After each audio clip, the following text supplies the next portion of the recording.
Hello, this is Dylan Miller on Daily Dose of Dylan. Google Podcast, Spotify, Spreaker, or iHeartRadio. This is Dylan Miller on Daily Dose of Dylan. Got some good stuff today. A lot of football talk, actually. We got some NBA talk, basically the normal stuff. Might as well get into it now. Alright. Also, I will tell you guys later whether each team should stick with their quarterback or kick him to the curb. Alright?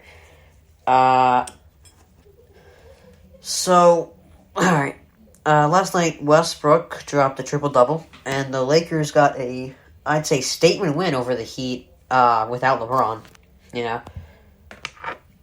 If they had LeBron, wouldn't be a statement, because I think they are better than the Heat if they had LeBron, but they don't. So that's, Oh,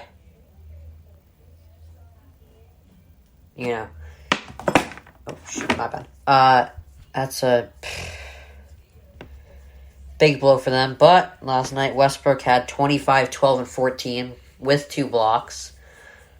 They won 120 to 117 in overtime. And,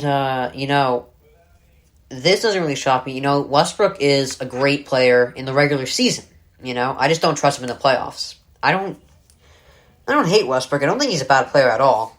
I do think he shrinks in the postseason. I think that's a fair statement. But, I don't think the criticism for his shot is very fair, because he does everything else very well. I'm not saying his shot is good, but he does everything else very well, so why should it matter? Everybody has a hole in their game, Even Steph. Steph is not the best defensive player on the court. Nor is he on the interior. Everyone has a hole in their game, but this is basically what I expected. He'll be a good player in the early stages to mid stages of the season. If LeBron or AD, because LeBron is he's not in his physical prime anymore. Not really in his prime at all anymore. Playing or in his physical condition. He's going to get some injuries. AD has never been good with his physical condition at all.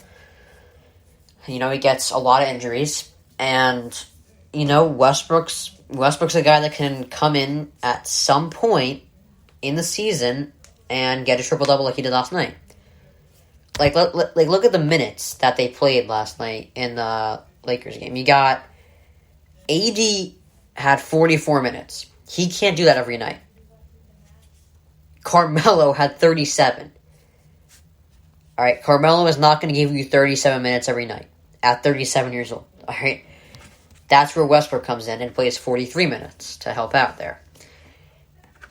They do not win that game without him. And this is what I expected from him. He can, like I said, he can dominate on nights when he's the number one. If LeBron or AD is injured, there are going to be certain nights that Westbrook can dominate, but that's not going to happen all the time, Especially in the postseason. If LeBron or AD are not healthy in the postseason, you saw what happened last year with the Suns, where they literally melted down without LeBron or AD. But credit where credit is due. Westbrook did a great job, and honestly, I don't know why people aren't talking about the game Malik Monk had yesterday. He had 27. He also shot very well, too, 10 for 13 from the field. Westbrook did great, but he shot 10 for 22 from the field, so. Alright. So, OBJ will be eyeing the Packers, Chiefs, and Saints. He won't be a number one receiver on any of these teams. He's not a number one receiver in the league anymore, as he was with the Giants, 5 years ago. I would lower your expectation.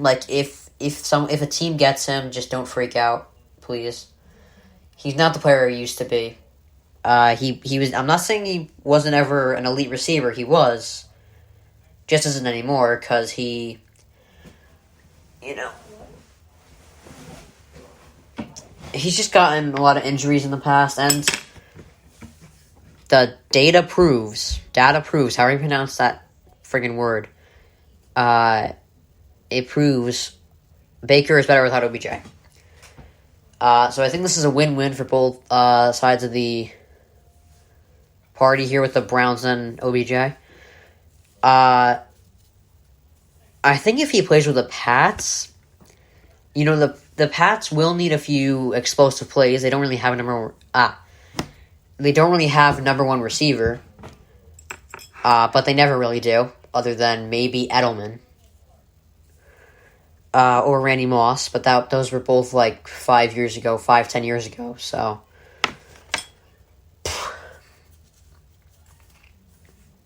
they don't always need a number one receiver to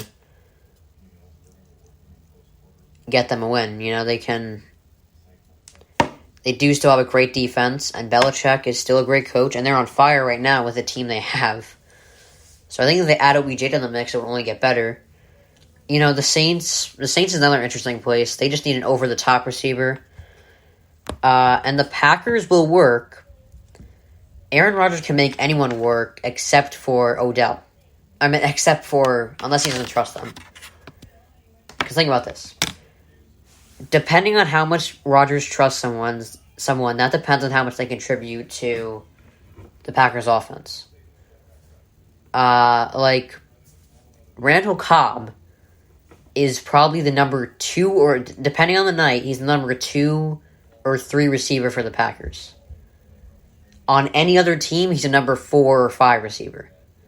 But Rodgers trusts Cobb from the couple of years they had, And I'm obviously Rodgers, he isn't dumb. He knows Cobb is not the same player he used to be. But Rodgers trusts him. He knows he's a veteran. He knows he's a smart player.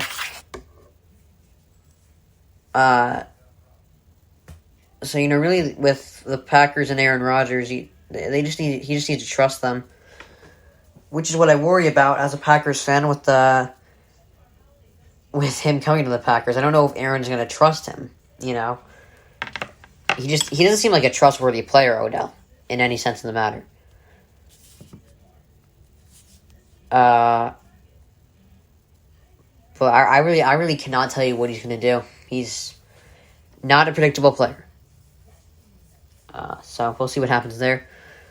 Alright, so Mahomes said that he will continue to take shots down the field during the season. The thing with flashy teams like the Chiefs is they dry out quick. They're fun to watch, but they dry out quick. Unfortunately, for the viewers, boring play is what dominates.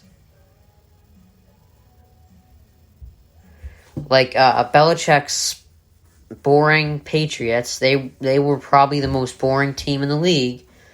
They won.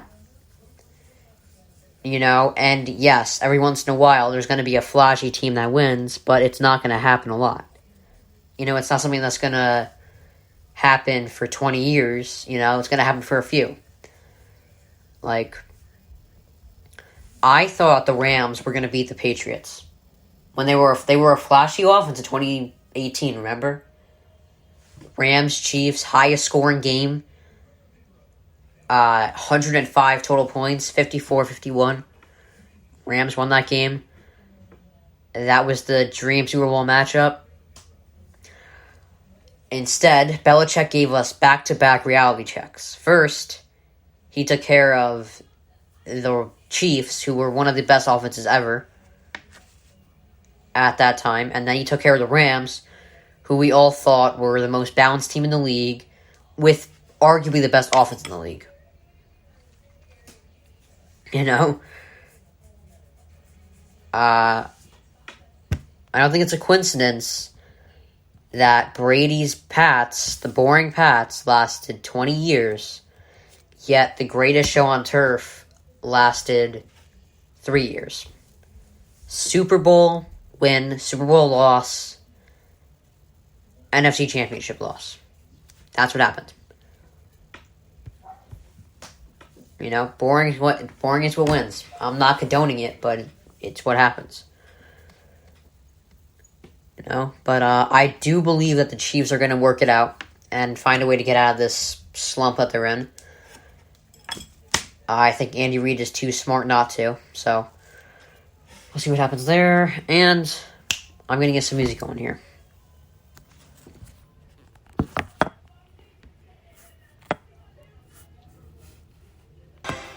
There we go.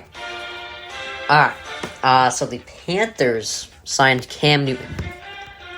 Cam, one thing he has done well, he's definitely lost a step. He's not an MVP anymore. He is a good guy to sign for the Panthers, though, as Sam Darnold does not look like he has improved much from his Jet days. So, but Cam, what he's done very well is he's done a great job with imaging. Like, he has made it clear he's available to people, you know? Like, last year, he would post videos of him, workout videos of him. And the Chiefs like that. Or not the Chiefs, the Pats like that. You know? Teams would like that. Like, if they see a guy that, he's still committed to playing football, even though he's not there anymore, necessarily, And then, this year, he made it clear, I'll get the vaccine, I'm not going to get political here, but clearly teams like that, considering the backlash we've gotten in the last few days with Aaron Rodgers not being vaccinated, I'm guessing teams would want a player to be open to getting the vaccine, which Cam, he made it clear. He wanted to get the vaccine. And, Panthers saw that. They saw his workout videos. They were like, you like that? We'll bring you back. He's done a great job with imaging and grabbing teams' attention, letting them know he's available in case anyone wants to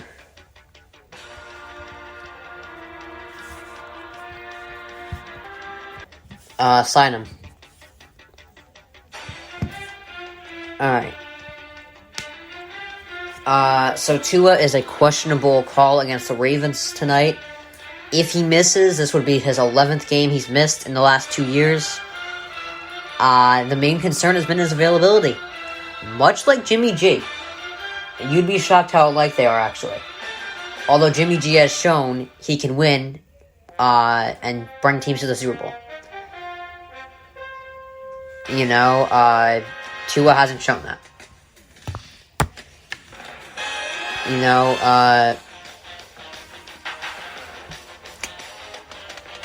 I'm really, I thought Tua was going to be better this year. I really did. I thought he was going to have a pickup year, but the Dolphins are just not as good as I thought they were. Tua's not as good as I thought he was, and now it's he's just not available. He's just not healthy right now. He's had injury problems since college. So, I don't know. Now, Carson Wentz had the same thing, and he's kind of reviving his career with the Colts right now. But, if I were the Dolphins today, I'd move off him, Obviously not this year, because that would mess up the team. But if they have a chance, get rid of Tua. Honestly, he doesn't look like he's that good of a player. Doesn't have the most promise. Alright, so, here's something I haven't talked about in a while. Kyrie Irving. I've held off talking about him, because you guys know how I feel about him. You guys know I don't think he is a very valuable player or a very dependable player, but I think I talked about him enough, but now I'm back on that train. The front office said they are scared to death of Kyrie Irving. NBA executives said that every front office is scared to death of him, and why wouldn't you be? The guy has no availability.